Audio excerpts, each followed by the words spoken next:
Now, from Kansas City's breaking news leader, this is NBC Action News. With the economic downgrade, all eyes are on Washington to prevent another recession from hitting our pocketbooks. And a Kansas boy makes it his mission to get full honors for his father, one of 30 servicemen who died in a helicopter attack. It's another day of ups and downs on Wall Street today after yesterday's 634-point record slide. The news is bad all over the world.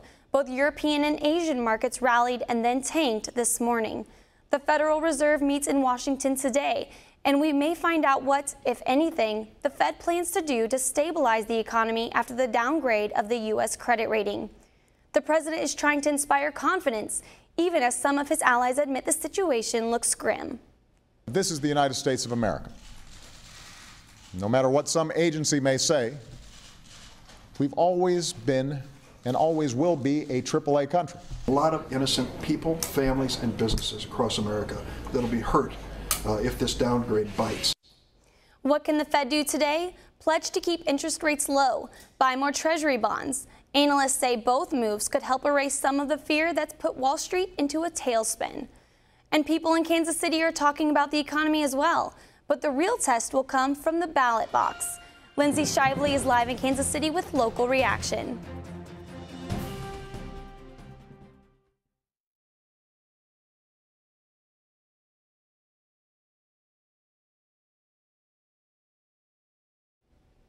The remains of the 30 American service members killed over the weekend will return to the United States today.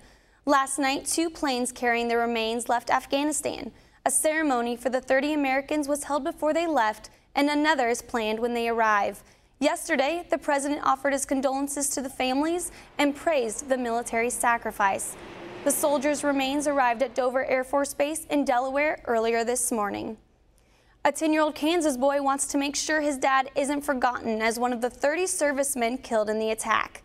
Braden Nichols says he kept hearing news reports about the Navy SEALs who were killed, but never a mention of his father, Brian, who was a U.S. Army pilot pictured here on the far left. So the boy took it upon himself to send this photo to CNN. The 31-year-old chief warrant officer was supposed to come home in just a few days for a 2-week leave. You can read more about the lives of the other servicemen lost on our website, NBCActionNews.com. The search for a missing 3-year-old Missouri girl continues, and now they're offering reward money for any information. Brianne Rodriguez was last seen riding her pink bicycle near her home in Seneth, in the Boot Heel of Missouri. Monday, a $45,000 reward was announced for any information in the case. The FBI is investigating, but they have not issued an Amber Alert. 4 people were taken to the hospital after a crash on I-35 south of Parvin Road. Around 1 this morning, a policeman said he saw a bicyclist who was inside an abandoned car.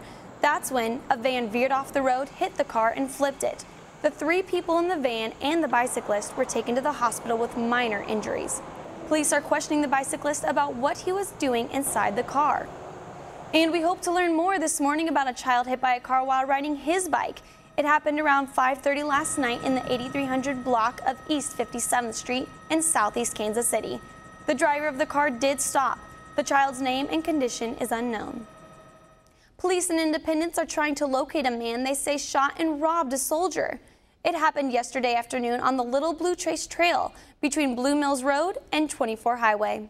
Deputies say the soldier who was on leave from Fort Riley was jogging. That's when they say a man approached him with a gun and demanded the soldier's backpack. The soldier gave it to him and tried to run away, but was shot in the back of the leg.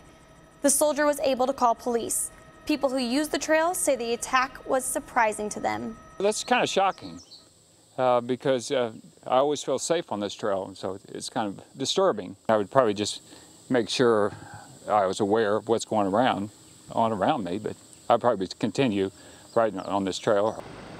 The soldier was taken to the hospital, but he is expected to be okay. The suspect is described as a white male in his 20s with a goatee, possibly driving a small maroon truck. If you know anything about this shooting, call the TIPS hotline, 816-474-TIPS. Next on NBC Action News Midday, would your medicine be easier to take if it were shaped into lollipops? How some pharmacists are making medicine go down easier.